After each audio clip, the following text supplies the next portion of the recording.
living life without my hand in a roll. And the thought of being mistakes like day after day. Hey, so day one of filming and hitching to Dunedin. I'm currently in Gore. That's what I'm dealing with. Luckily for me, I believe Jono has agreed to give me a ride to the next town. So we're going to do an interview and then get back into it. Next shot will be me on the road. Chat. Hello, I'm Jono, the proud visionary behind Donatone, Southland's only dedicated luthier workshop. Here, I'm passionate about providing high quality guitar repairs and supporting our vibrant music community. Over the years, I've built a loyal customer base who appreciate the craftsmanship and care that goes into every repair. However, as a solo entrepreneur, I've faced challenges in expanding beyond repairing guitars due to my limited resources and past health constraints. After overcoming significant health challenges, I realised the importance of focusing on what truly matters. My vision for Donatone is ambitious. In 5 years, I see it not just as a workshop, but as a thriving hub for musicians. I will aim to offer instrument sales, educational workshops, community events, all that connect local artists and foster creativity. To achieve this vision, I'm looking to enhance our operations by bringing in skilled staff, expanding the premises, and collaborating with partners who share my passion for music. With the right support, I can create a welcoming environment that enhances customer experience and fosters community engagement. Together, we can build a vibrant music scene in Southland, positively impacting our local economy and enriching the lives of musicians and music lovers alike. I'm excited about the future of Donatone and the opportunity to create something truly special for our community. Let's make music together. Can you tell me a bit about your journey after your head injury and how music helped rebuild your life? Yeah, well, I got meningitis and encephalitis, left me with a brain injury, and I couldn't even remember music. All my muscle memory, everything that I'd had since I was a kid, just gone. And I couldn't read music, all of that. So obviously it was a dark place, but I had one of the few things I could remember how to do was build and repair guitars. What role has guitar and building gear played in that recovery? Yeah, well, it became very therapeutic, didn't it? Because, effectively, it was a way to reconnect with music, when all of these other sort of things were otherwise lost. So, I was able to go in there and make awesome things happen, and it reconnected me back to music when it was otherwise an impossibility. You've been building your own gear, guitars and speaker systems. What drives that passion? The Kiwi ingenuity factor, we all like to tinker, let's face it, but the hard reality was when I was a teenager, something happened on my guitar. My pickup stopped working and I had to get it fixed, and it was going to cost me like $350 at the time. So I'm like, no, I could do that. And I started tinkering, and things that I needed were too expensive, I'd build them myself, sort of thing. And now other Kiwis can enjoy some of that too. All right. What are your future goals and with guitar making and audio gear? Well, again, being able to just eliminate as many barriers as possible to music and enjoying it, because as I said, if price became an issue, I'd build it myself, but also by the same token, I realised the world is a place that revolves around money and all this sort of stuff as well. So if I can actually provide a service that people can enjoy, but be approachable and actually have a reasonable pricing and all that, then it means no one has to go without. We can all enjoy music together. So Johnny, you want to give us a little rundown on what you're up to here today? I'm just winding a custom 5-string bass pickup from my mate Lucas. Yeah, cool. This particular one's going to be going in the neck and has Alnico 3 magnets in them, pole pieces, so yeah. So yeah, I've just got to be using that super fine, like working with human hair. And next I've got a gauge adjust this to fit the current pole position. Can't even pick that up on the camera. There we go. That's how thin it is. And then, just set her up precisely and then let her go. So how many wounds do you end up doing on each pickup? Oh, in and around 7,000. 7,000? Yeah. So this machine here is your winder, right? Yep. Yeah, cool, man.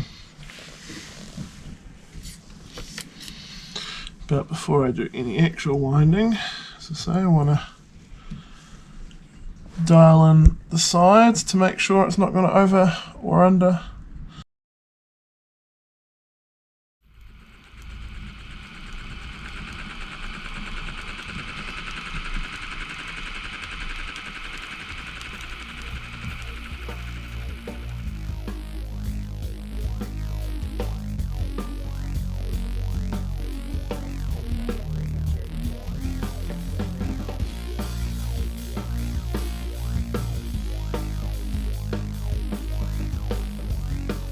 How has working with youth musicians at the Gore Out of School Music Program shaped your own journey?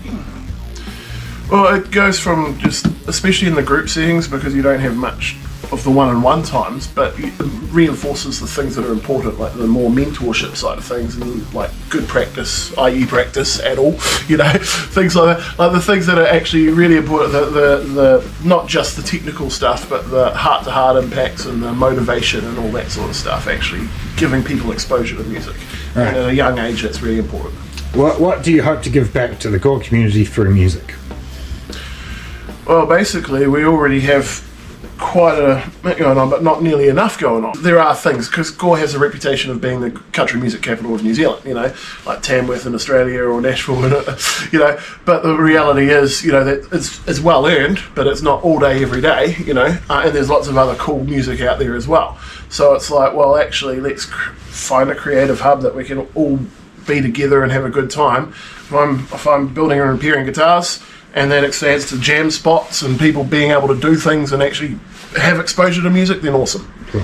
How important do you think it is for young people to have a creative outlet? Oh, absolutely vital, especially in small towns, because there's a lot of interdependence and a little bit, but it's also very isolating. So it's very easy, the default position, jump on your computer or something like that and just play some video games or so, but that's, it's fun, don't get me wrong, I enjoy that sort of stuff too, absolutely, but the contrast between that and actually accomplishing something, whether it's writing a song or learning a song or something, and having fun in the process that way, quite often with other people as well, whether you end up performing the thing or just showing it off to friends or whatever, it's more social interconnection, and in a small town that's absolutely vital. You were involved with the underground scene in Christchurch before moving south. How does Gore compare? Well, it is completely and utterly different, like main city versus rural service town. Could go so far as say in terms of the underground scene, like nothing, because everyone just travels. So it's not as if I could just say, oh yeah, look, we can, we host all these awesome raves or anything like that. But, because it is such a dispersed and scattered area, it's Southland, there's people, many people that I talk about raves or talk about dance music or talk about underground music and all these sorts of things, and there seems to be a passion there, but it's hard to capture. What do you think Gore brings to the wider NZ music story? Gore's actually full of world-class musicians, artists that have come out of Gore, outside of that as well, even just some of the national treasures and stuff like that, 10 guitars and all, there's a lot of fun, just music in general. It's important for this region, this music here. You're a part of Studio 42 and helped with events there. What did that mean to you? Well, it's good being able to offer some of all of these wonderful things in terms of events and that sort of stuff, and even recording and bits and pieces. It was a really important sort of creative outlet, and it also was a good focusing in terms of seeing sort of what's needed, where and why and how. And in the time that I was out there, there's lots of interest per se. It was the good seeds of things to come. Looking ahead, what's the legacy you'd like to leave in Gore's music community?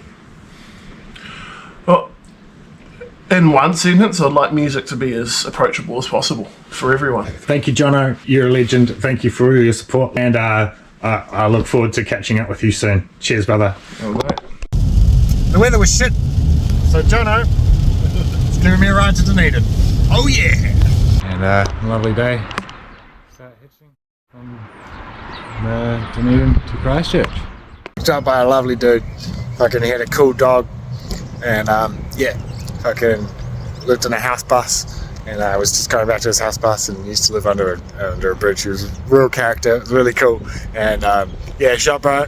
And yeah, hope that everyone gets to see how cool this is, and you know, start hitching again as well, because this is fun. Got to Palmerston. So far, got to Palmerston from Waitaki and Port Chalmers. Gonna try from here. See you soon, Christchurch.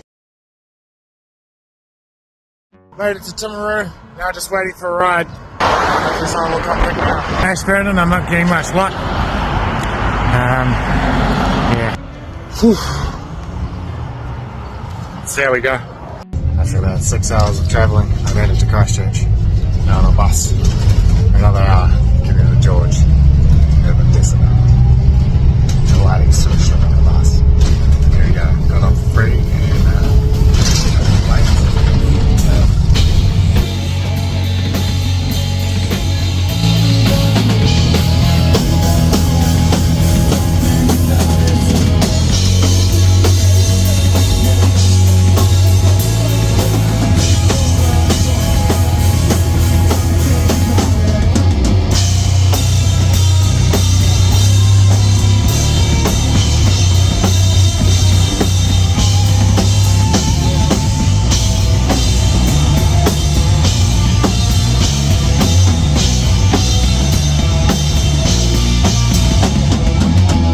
The next day. How did Sound Salad first come together as a band? Leo and I are brothers, Yep. so we go way back, obviously. Yeah. Needless to say. And we both ended up moving down here around like between 3 and 4 years ago. And yeah, maybe about 3 years ago decided to start this project. That's why I moved here. Yeah, that's pretty much why I moved here. I moved down first, and then I was like, yo, Where are you two from? Whangaroa Valley up on 5018. Yeah, sweet, Represent. sweet. Yeah, wicked. At the time, we were kind of both just traveling around in vans and shit and going to festivals and whatnot. Yeah, me. Yeah. And then I was like, I want a place to live again, do some music stuff. So I heard all the whispers of the underground scene down here, music and art scene. And so I came down and it was epic. And then so I told Leo, like, yo, Good to come down, man. yeah, come down, let's do some music stuff together. Yeah, cool. Let's start something up. And at the time we both were fairly new, like within the first few years of being into electronic music. Yeah. And finding that thread. Yeah. But having already been lifelong musicians. Played in bands in Wellington. Can we join those two worlds, you know? Yeah, you know, big of course. bass music, big electronic bass and fucking that stuff, and wicked. then bring our instruments into it. And the live music side of things. So what drew you all to psychedelic rock/dub as your sound? Pretty much that, I guess. It was like, as we were getting into electronic music, I really gravitated towards dubstep. Yeah. And yeah, that's the shit for me, and reggae, and always love rock music and just guitar stuff. Like, I don't know, psychedelic rock just works with it because it's broad, it's flowy, it's kind of, and the way we kind of say psychedelic rock, it's a broad term. Yeah. It's like side dub rock sort of. Yeah, like, I just don't know what else. Yeah, it's Sound Salad, right? It's rocky. I guess that flows into what's behind the name Sound Salad. Yeah, and just chuck it all in. Throw anything in, bro. Like, Experimental salads. What weird like concoction of sounds can we throw together? Yeah. Straight up. Just toss that shit up. How do you guys usually build a track? Do you start with a groove, lyrics, or just jamming together? Done a few different kind of ways over time. Yeah. I think at the start we like made grooves together. Yeah. And then eventually, I don't know, we both have our own lives, so like we would just make grooves in our spare time and then jam together, sort of. And just play the beat and then just jam for like half an hour or something and see what comes out of it. And then that just progresses over time, and and then lyrics come and stuff. But I would say like the most predominant one has been like someone will come in with a beat, a produced beat, and then we'll start with that and go from there. And then like I only joined recently, and all of the tracks are pretty much just like they were all apart from like one was pretty much established. So I was just like, okay. I'll improvise. How can to we this. fit Felix into the picture? You know? You're adding it into the salad, eh? And actually, going back to your previous question about how did it come together, now, like with Felix as well, like after like 2.5 years or something of playing together, we're like finally ready to like be like, let's build, expand, and make it sound bigger. And so glad we did. It's epic. Wicked. I hate it so much. Wicked. How do you feel the Christchurch Underground has shaped your sound? And, you know, the environment of Christchurch post the earthquakes and all that sort of stuff as well. Yeah, I mean, so we came in a wee while after the earthquake, so we've only been here for a few years, but definitely can feel the threads of how that's shaped the city and the scene and the people. And this underground scene in turn has like shaped what we do massively. The dub culture down here is huge. There's so many sound systems around, so much dub, so much dubstep. So like that as a base is something to just be influenced by and to be inspired by constantly. Like there's just always so much inspiration, at least like personally for me, you know, all the time. But then also just musicians, jams, like jam parties. There's just so much juicy goodness here. I think that's the big one, like the number of musicians who haven't gone to music school but like are just musicians and they're doing their own thing in their own right, or like people who are semi-musicians and they just like, and the culture of getting together in community and like how friendly everyone is and that everyone is open for that, like really fosters the creativity, because it's like we're just coming together and jamming. Like most parties you go to, there'll be instruments. You know? Or like a sound system set up with gigs. It's always people making it something, you know, like like whether it's a big jam space or whether it's a sound system and getting a whole lineup of epic DJs. There's always, people are always making it something, you know, like collaborating, and that the collaboration is huge. And the culture of like, what can I contribute to this? You know, like how can we, like, we're not just like paying for this experience. It's like, how can we create the experience? Let's make the music, or my homie's gonna play. You know? What do you want people outside of Christchurch to understand about the scene here? It's fucking epic. Fucking epic.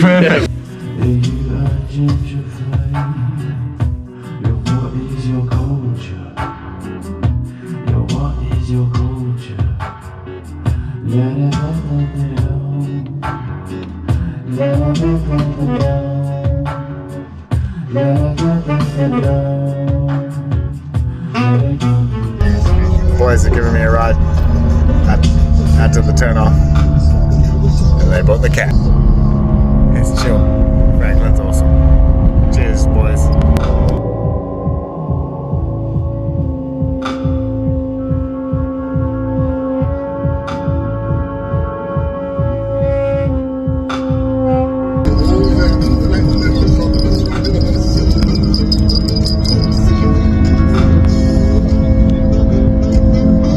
So, I started hitching from Gore on Wednesday. It's now Saturday. Made it to my first stop for the next 2 weeks, which is in Waiheke Valley, Nelson. Here we have a really cool music space and awesome family and friends. Alright, today's the 2nd of October and we're off to see Optimus Grime, Charlie Brown. Cheers, Charlie. I should be talking to you, not the camera, I reckon. Yeah. It's all good. It's all good. Let's start that again because, it makes more sense. Yeah. Okay. All right. So when I introduced myself, I was talking to the camera. Let's do it again. I'll do it. Yeah. No, I think introing to the camera is good. Hey, darling. This is my daughter, Anaya. This is Haz. Hey, how you going? Good, how are you? Yeah, good. We're just doing an interview about, About how cool I am. Yeah, about how cool your dad is. She's like, he's not cool. He's not cool. How has music supported your mental health and resilience across the years? That's an interesting question.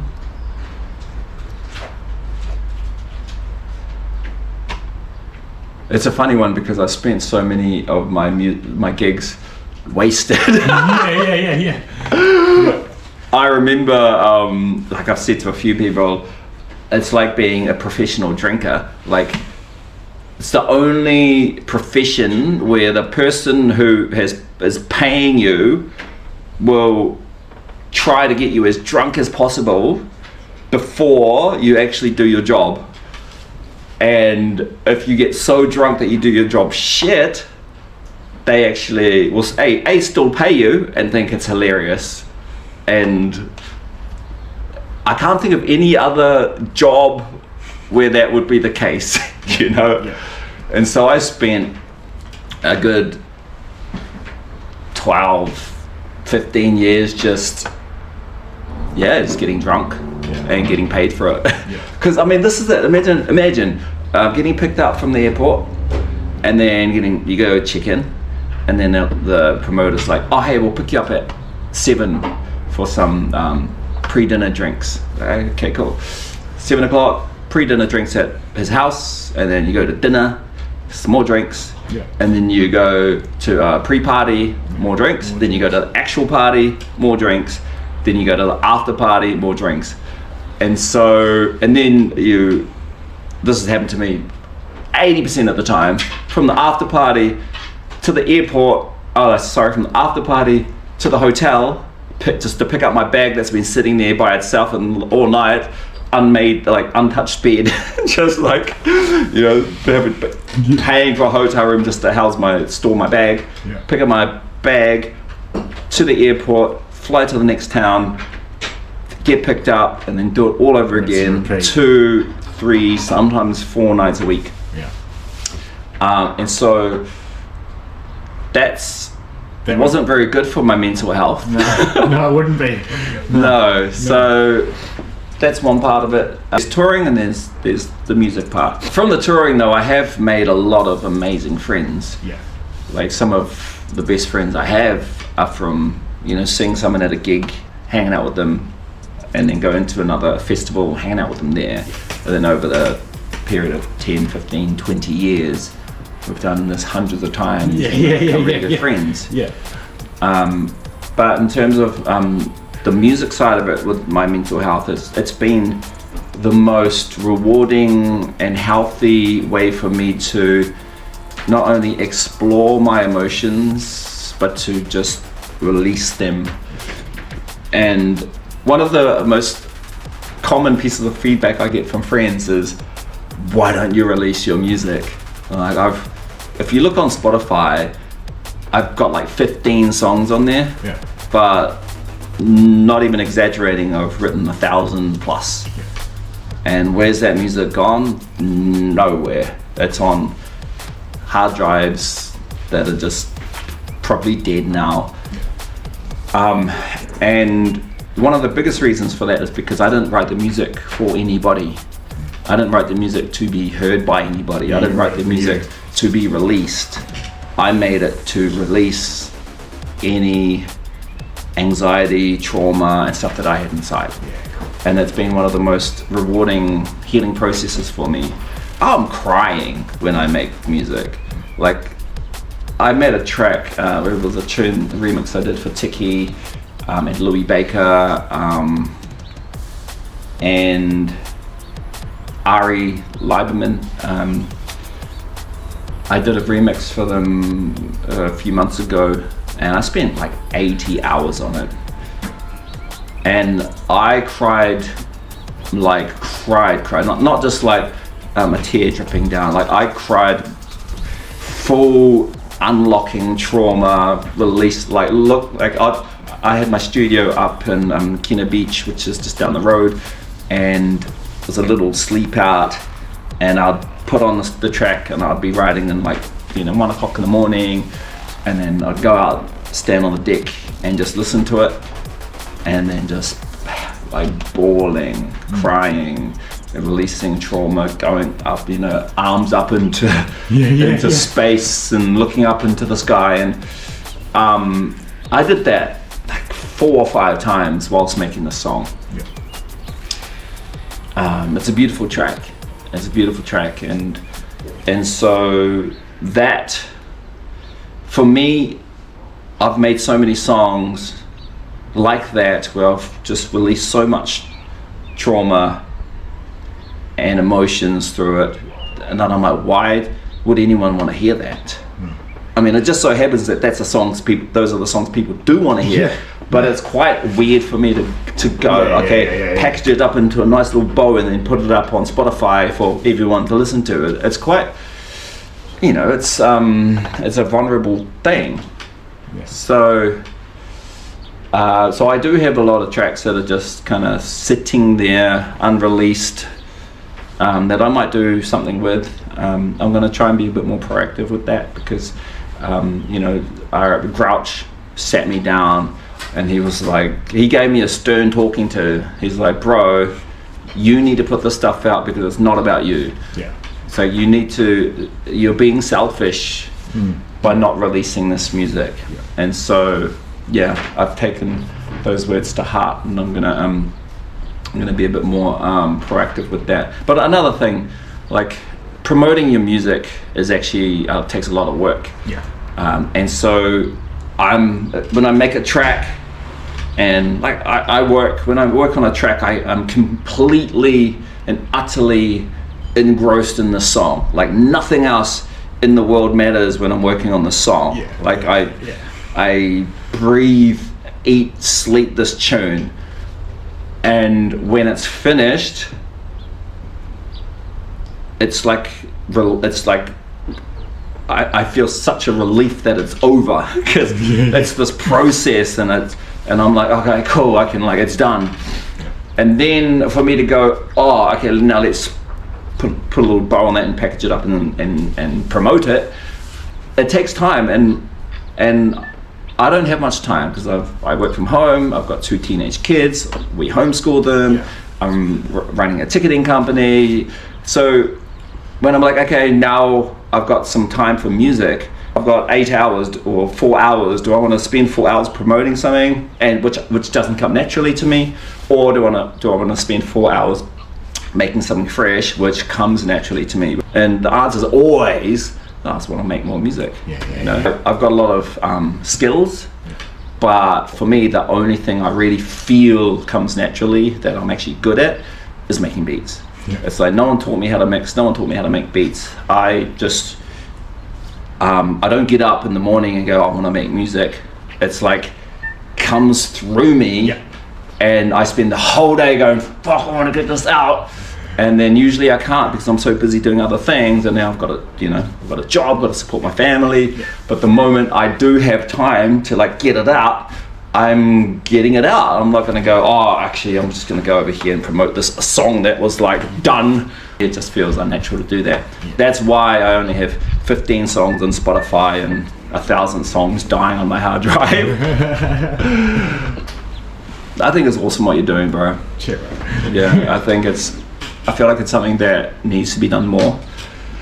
It's something that I've always tried to do, is find underground artists and bring them into the limelight, because they're the ones that need it the most.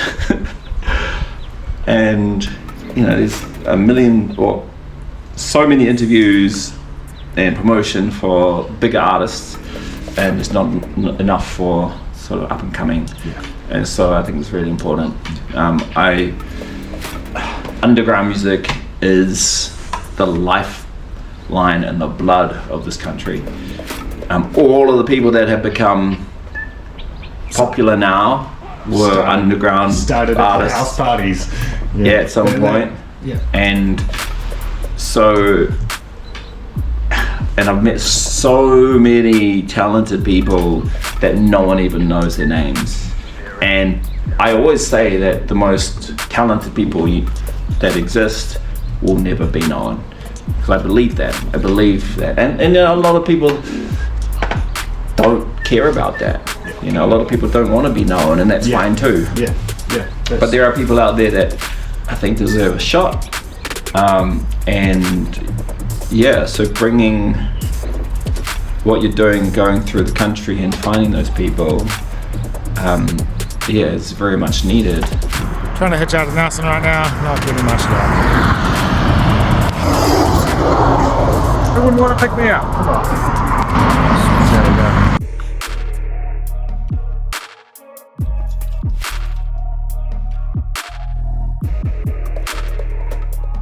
Cheers, Steve. You absolute legend.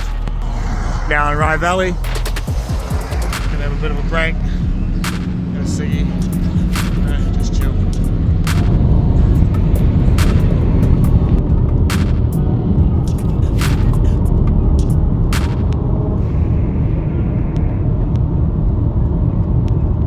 I made it to the turn off to Blenheim. Blenheim's down there. Just waiting. Someone stopped me on the side of the road and said they'd come pick me up. So I'm just waiting to come back. Unless I get a ride first.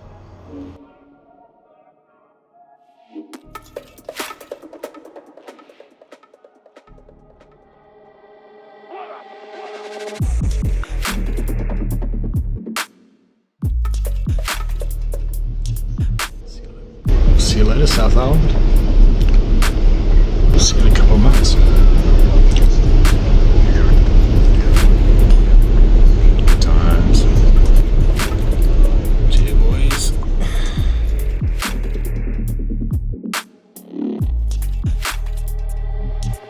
Switch.